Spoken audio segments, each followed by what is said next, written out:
What's up, guys? This is Mike Loris, going to be bringing you the next set of games from the Nexon Invitational Super Match. This is going to be between Fnatic and Underrated again, admittedly. I don't really know how this tournament is supposed to really, or if it's even a tournament at all, or if it's just a super match, which I don't know what that is either, but yeah, we're just going to be seeing, I guess, these games play a couple. There's going to be Underrated versus Fnatic, which is obviously this video, Underrated versus Liquid, and Liquid versus Fnatic. So another repeat of those three games, and in those three games, Underrated kind of got crushed a lot. With the exception of Hani not doing so well from Fnatic, Fnatic pretty much rolled over Underrated. Liquid kind of did the exact same thing. This game, though, Underrated, going to start things off a little bit differently. They're going to open up with the Lich. They have banned out the Viper once again. I looked over the change notes of 0.79, completely forgot that Viper has a 0-second cooldown on that poison attack from level 1, which is kind of understandable. Like, you don't really want to have to deal with someone who's that devastating in lane that early on. Again, as I said before, there aren't many heroes that could deal with that hero, but they're going to open up with the Lich, which has been banned out, I believe, both times by the Western team, Fnatic and Liquid both, choosing to ban out that hero in their first round. This round, obviously, Fnatic opting not to do that in favor of taking out the Elder Titan and the Lifestealer, I think Lifestealer a little bit earlier than they banned out last time. Lifestealer was in the second round of bans for them. But Lich is going to be in this pool, and we'll see how Underrated actually use that ability to manipulate the creep wave. Okay, my game just froze. I didn't press play, did I? I definitely didn't press play, so the timer wasn't going down. Would you look at that? But it fooled me because Lich was still moving. I definitely didn't expect that. Alright, so now that we're actually watching the replay, we could see what they're going to continue to pick up. Fnatic going to go with the Nature's Prophet once again. It's Fnatic, really. What do you expect? You're going to give that hero to Trixie, and hell, he was pretty effective with it last time, and there's no really any reason to indicate why he won't be super effective with it this time as well. Visage is also going to be a support pickup from the Fnatic side. Really just one of, if not the best, go-to support heroes in the game right now, aside from maybe Lich, but that's, I would say, having a little bit to do with the whole 0.79, just the fact that it's new, and people haven't yet figured out what they want to do with the Lich. They just know that they have to figure out eventually what they want to do. But I think he's going to, if not completely disappear, I think he will diminish a little bit in his usage. It's just going to take a little bit of time.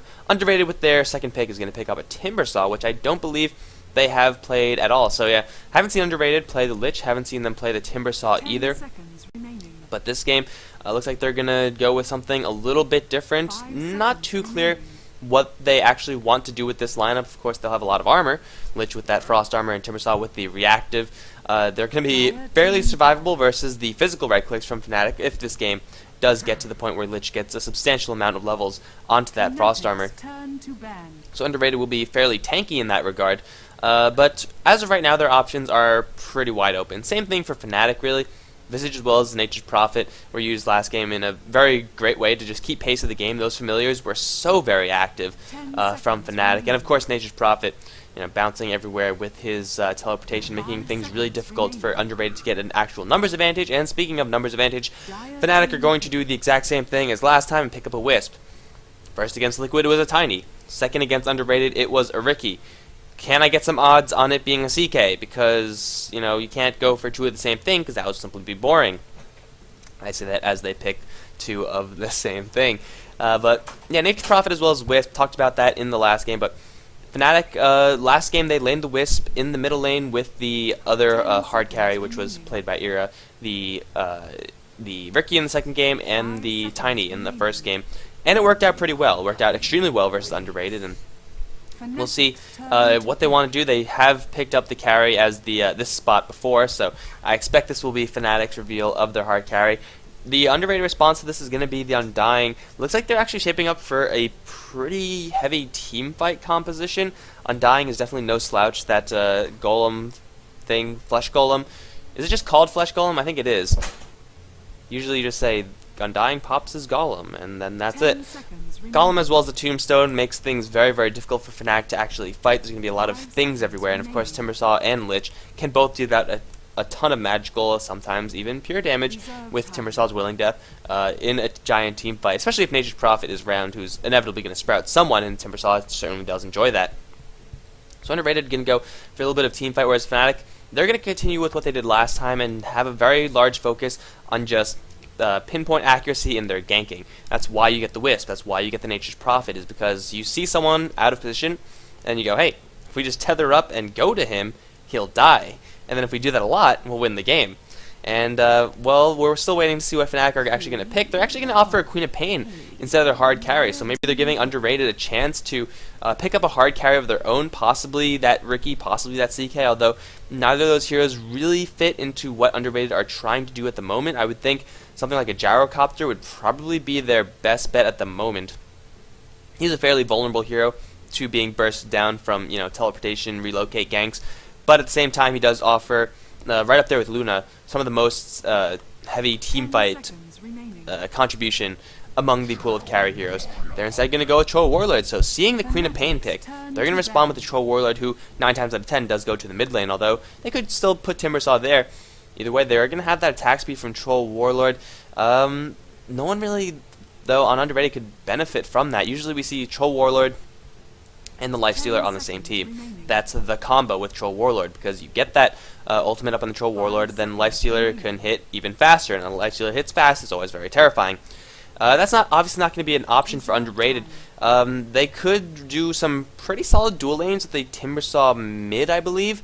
Undying, of course, is a melee hero, and melee heroes in dual lanes typically tend to struggle a little bit unless they have some way of being super aggressive, i.e. Astral Spirit, i.e. open wounds. Undying really doesn't have any of that. He's really a hero that excels in tri-lanes, and, well, in this new patch, we are not really seeing that many more tri-lanes. In the last game, the Fnatic played versus Underrated, they ran a dual lane with the Visage as well as Windrunner. And you probably would never have seen that in the 0.78 patch. I don't think we have seen that in the 0.78 patch, so yeah, tri-lane's definitely becoming less and less of a thing, although it may be just because of the fact that, once again, 0.79 is a new patch. Fnatic going to use their last ban after having banned out the Batrider as well as the OD, banning out those really dangerous solo mids that could crush Queen of Pain. Batrider, I don't know if he could really do it as much anymore, just because of the fact that his base damage is now like 20 damage or something, and it does nothing, and it's really sad. But OD definitely is a pretty decent hard counter to Queen of Pain, at least in the lane. Going to cap off their bans with a Weaver, knowing that Underrated are probably going to want to have another hero that actually does something with their right clicks, and of course Fnatic is very stun light, as they were in the last game. In fact, they only have one stun so far, and that's Summon Familiars. It's not exactly what I would call a reliable stun, but it's something that they definitely do have. But there you go. You want stun? Bring in the Giant Rock. So it's probably going to be... Is this exactly what they had in the game versus Liquid? It's not, I don't think, but... Yeah, I expect it's going to be Tiny Wisp in the mid lane, Queen of Pain possibly soloing lane, Nature's Prophet with Visage. Nature's Prophet Visage is what they did versus someone. Was it Underrated? I think it was Underrated. Yes, it was Underrated. In the previous game that Fnatic played against them, so hell, if it's not broken, then don't bother fixing it. And Tiny will, of course, give Fnatic the late game that they really need. Fnatic, once again, have picked themselves up a draft that has a ton of split pushing. Nature's Prophet, just by himself, is a ton of split pushing. But when you add a Wisp as well as a Tiny and give them a little bit of time to farm, yeah, your towers are going to have to be very well protected if you want to keep them alive. Not only that, Tiny and Queen of Pain early game is a lot of damage. Granted, for Underrated, they do have a fairly tanky lineup of Undying as well as Timbersaw, who they could be burst down, but it will be a little bit difficult. They are strength heroes, obviously, as we see with the the hand thing on the upper right. But more importantly is that they're just naturally tanky, and they go for naturally tanky items. I wouldn't be surprised to see just a casual cloak being picked up on either the Timbersaw or Undying, or even both. Troll Warlord as a carry is also not the softest either. I mean, he's still fairly soft, but he is more survivable than some of the other carries. And Underrated, they're still going to try to look for their last pickup. I do think it's going to be a Timbersaw mid, but unless they want to do a dual lane, it might not be too bad to match Fnatic's dual lane with their own. Underrated, I'm sure, have seen Fnatic's games. They've played against them even, but I'm sure they've seen Fnatic's games versus Liquid, and they've seen that the fact that when there's a Wisp, there's probably going to be a dual lane mid. And 1v2 in the mid lane is always very difficult, really, no matter who you are. So the best way to do that is just equalize the lane, and I think that might be where the Lich comes into play. The mid lane is probably the hardest lane to manipulate as far as the creep equilibrium is concerned, just because of the short distances between the two towers. But if you do get that hero in there and decide when to actually deny the creeps, when to pull the wave back to your tower, when to push it out a little bit to try to get the runes, then I think that'll be very powerful for underrated. That is, if of course they do it correctly. And then the secondary question is, who are they going to put in that mid lane with the Lich if they are going to do that? Their last pickup is going to be Doom, played by S4L, who last time looks like he's going to be the mid player. I think he was with Choya actually, so it might be a Doom Lich. That's actually not too bad. That's a lot of manipulation. Oh, what is this? That's a lot of manipulation of the creep wave. Being able to instigate a creep with Devour, then being able to cap your own creep. Right off the bat, I mean, there's a lot of experience that's just, flying all sorts of places. So if they do decide to do that, then I think it will be incredibly powerful, but it looks like they're not, because Choya on the Lich is already making a beeline for the bottom lane with a pair of Zerb wards in his inventory. Let's go over who else is playing on the underrated side. We have Sunbi on the Undying. Going to be classic supporting on him. Troll Warlord is going to be played by Suni. Did I just say that? Sunbi's on the Undying, Suni is on the Troll Warlord. Migun is going to be on the Timbersaw, heading down towards the bot lane along with that Lich, and top lane solo we have S4L.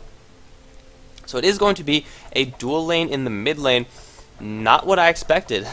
Definitely not what I expected. Undying as well as Troll. I mean, it is technically like a range hero and a melee hero. And Undying, it's kind of smart to put him in a lane where you know there's going to be more than one person, just so Decay, you get that much more value out of Decay, you get a little bit more strength, you do a little bit more damage, you get a little bit more bang for your mana buck. But at the same time, as I said before, there's not really that much space between these towers. I mean, compared to the other lanes, this distance is very, very small, and really Undying relies on getting a couple of zombies up with that tombstone in order to really, be aggressive or actually get kills in the early stage of the game. And when you drop a tombstone in the middle and the enemy is just a hop, skip, and a jump away from their own mid tower, the tombstone tends to lose a little bit of its effectiveness. However, it looks like they're not going to be up against a guaranteed dual lane, but it looks like it's not going to be the dual lane they expect, at least. Hani and Fly are going to be in the mid lane, whereas last time they were on the bot lane together. So, surprise, surprise, the Wisp Tiny, they're going to mix it up. No Tail as well as Ira. Going to go toe-to-toe with Choya as well as Migun. Looks like Fly is even going to give them a little bit of Ada as well. So in the end, it's Hani in the middle lane, alone against Suni, and a double damage read on Queen of Pain is already going to give Queen of Pain the substantial edge in this lane, not to mention the fact that she has pulled a lot of tango support. I mean, 2 tangos, it's not really like a lot, but it is substantial amount of regeneration, especially since Troll Warlord isn't exactly the best hero to poke and prod at the Queen of Pain without getting substantial losses of his health pool himself. Top lane, it is going to be Trixie versus S4L. I don't expect either of these heroes to kill each other unless the Doom gets a little bit careless and gets himself sprouted or something like that. So, of course, we're going to keep all eyes on the bottom lane, where we do have, surprise, surprise, a tri-lane versus tri-lane. I definitely would not have expected that, considering the amount of lane versatility both of these teams have. You see Fly, just doing as much of the effective pulling as he possibly can. Of course, with the new patch, doing so in an effective manner is a little bit difficult, but is my mouse thing off? I feel like it is, or they changed it. Like that smooth cast, or am I just, I don't know. But looks like they're going to be aggressive. Ira, as well as No Tail, going to get Avalanche toss combo onto Choya. Right clicks should be enough to do the Lich in. It is enough. Fly even wasting a Soul Assumption for that, though. They're going to go for even more. Migun does not have a Timber Chain. He's tanky, but he doesn't have any reactive armor because he's only level 1. The Nature's Prophet even considering teleporting in? No, he's not. That was actually teleportation coming back in from the Lich. Ira does go down to the Undying, but it is a 2-for-1 so far in favor of Fnatic. Soon be going to drop the Tombstone right on top of the tower, which will be taken down in an instant. Fly will get out of there alive. Lich teleporting in. And in the end, Fnatic take first blood. They do lose one hero, and that is Ira, which isn't exactly the best hero to lose, but that will give him enough money to pick up that magic wand, and that's important for 2 reasons. 1, because against a tri-lane, there's going to be a lot of spells casted. There have already been a lot of spells casted. 2, because that extra 3 attributes, plus the extra Iron Branch, will give him the magic number of 240, which he had at level 2, but he leveled to level 3, so it's now 273. But that's the magic number you want for the Avalanche Toss combo, which is pretty much, as you saw, is the main reason why the Lich got blown up so quickly. So Fnatic definitely taking an edge in this tri-lane. Let's take a look at the other lanes real quickly to see how the CS war is going. 14 for 10 versus 4 for 0. Suni is getting absolutely manhandled by Hani. It's good to see Hani doing a little bit better in this game than the last, where that was a really awkward last game with that puck. On the top lane, it's 12 for 0 versus the 8 for 1 Doombringer. absolutely bullying this Nature's Prophet. He does have a Hellbear Smasher within his stomach, and he's digesting that slowly. No, he's actually digesting a Treant. So he's going to get a little bit of extra gold from the jungle whenever he decides to dip into there. He has been pulled a little bit of HP regen by his team as well, and Doombringer actually holding down the lane very effectively. So it is 75 bonus gold every so often is putting him a little bit further ahead of that 24 for 1 mark, even though he is kind of struggling versus Trixie, or he's starting to struggle versus Trixie. Still, this lack of stuns from the underrated tri-lane is really why he started. Oh, mid lane, Suni gonna get blown up by the Sonic Wave. Just barely caught that one. My apologies. Too busy making points about things, you know.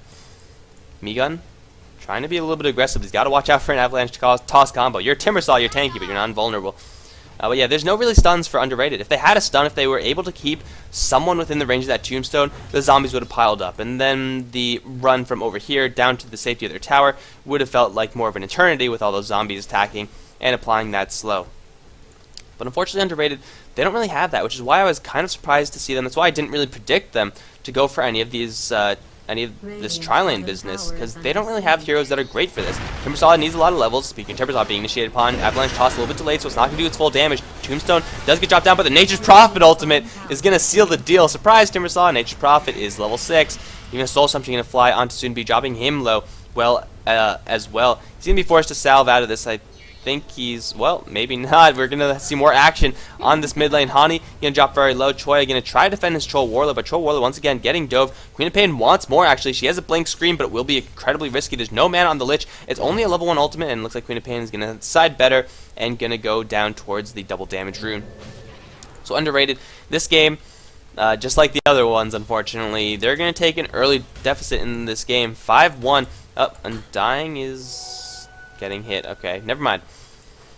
5-1, definitely not where they want to be. They really, I feel like against these Western teams, they need to be able to take the advantage early and then kind of ride the momentum of that. Because, oh, here we go again, Fnatic. They're going to get an Avalanche Toss combo onto Migun. The Soul Assumption is enough. That was just so easy for them.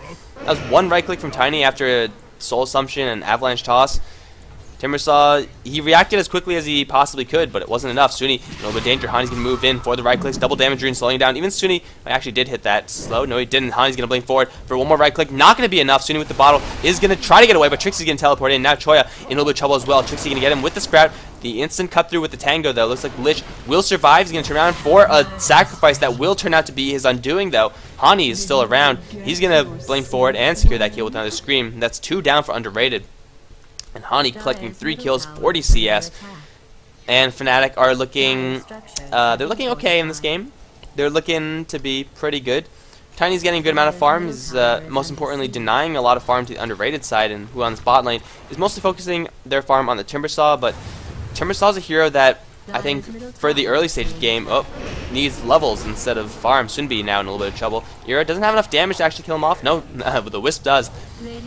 But yeah, the Timbersaw in the early stage needs levels over golds. And oh, what are you doing, Migun? He's gonna go right back in for Hani. He does have support, but they're all gonna get hit by that Sonic Wave. Hani gonna blink behind them. Doombringer coming in as well. He wants Trixie. He does have Doom. Is he gonna get it? He will get it. This might be enough to kill off the Nature's Prophet with Avalanche Toss. Not gonna land from Ira. Where is Hani? He's still hunting heroes. He's gonna blink forward for a Scream onto Timbersaw. Choya Sunny gonna try to chase him down, but Hani is already long gone. Ira is still around. Gonna try to get a little bit of mileage out of his tread switching, but in the end, it's underrated. Not getting the tower denied, losing the Timbersaw as well, and Fnatic just pretty much walking all over underrated at this point. The Queen of Pain definitely doing her job as the mid lane hero and keeping the game within the pacing of Fnatic, and now she's gonna do it even more with the Boots of Travel pickup. It's very, very quick travel. If this is a tanker, you'd be fucking ecstatic.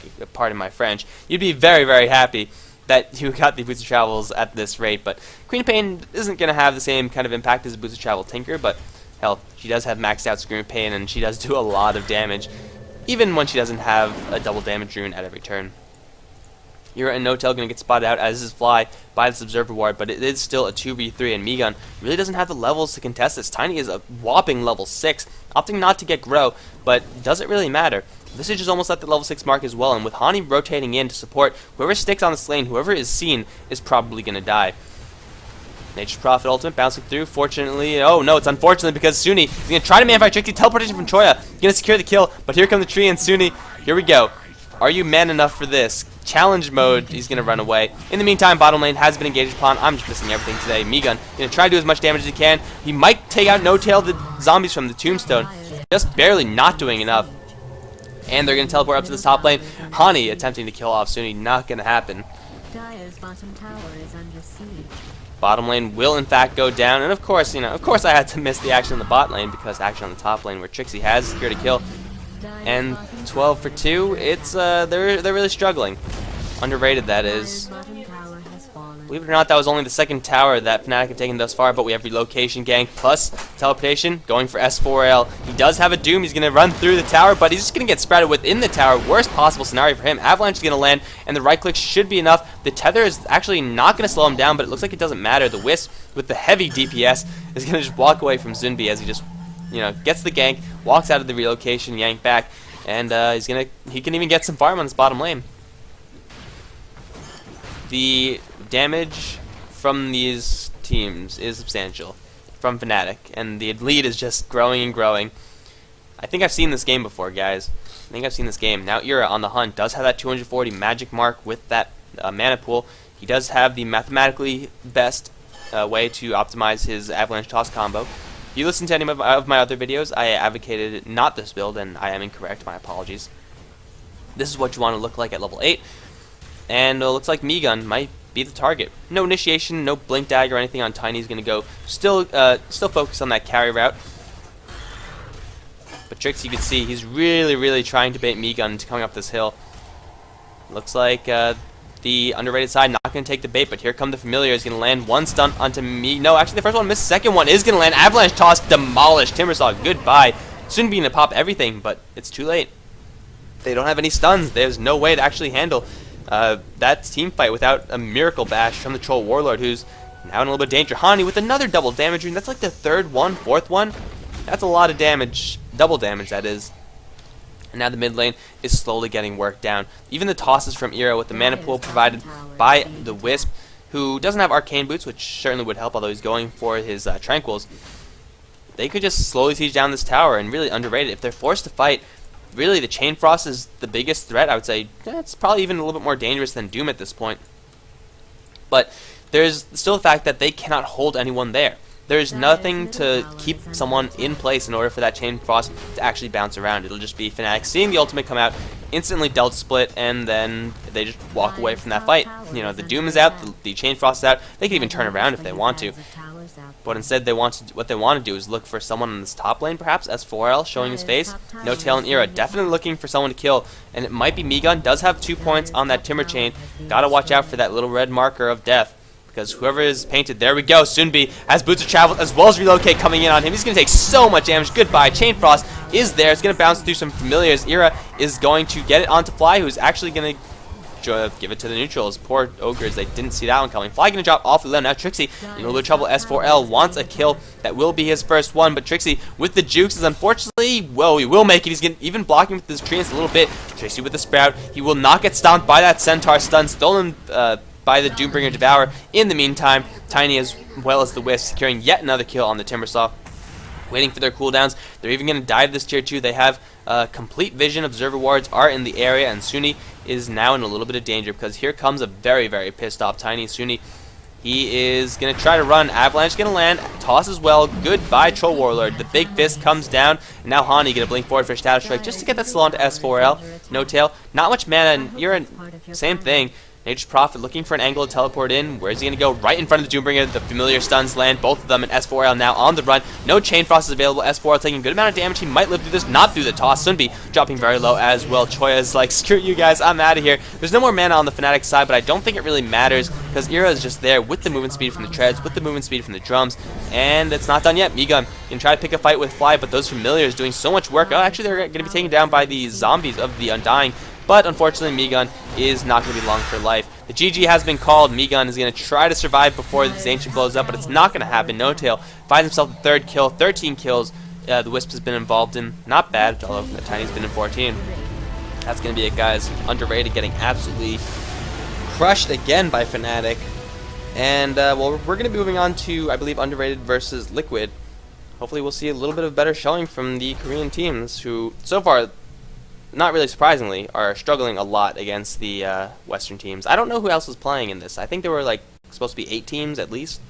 I don't have that list, and hell, I don't have the production value either. But we are going to be moving on to the next game. If you guys enjoyed it, make sure to like, comment, subscribe, and then go to the next video because Dota is good. Thanks for watching, guys. GG.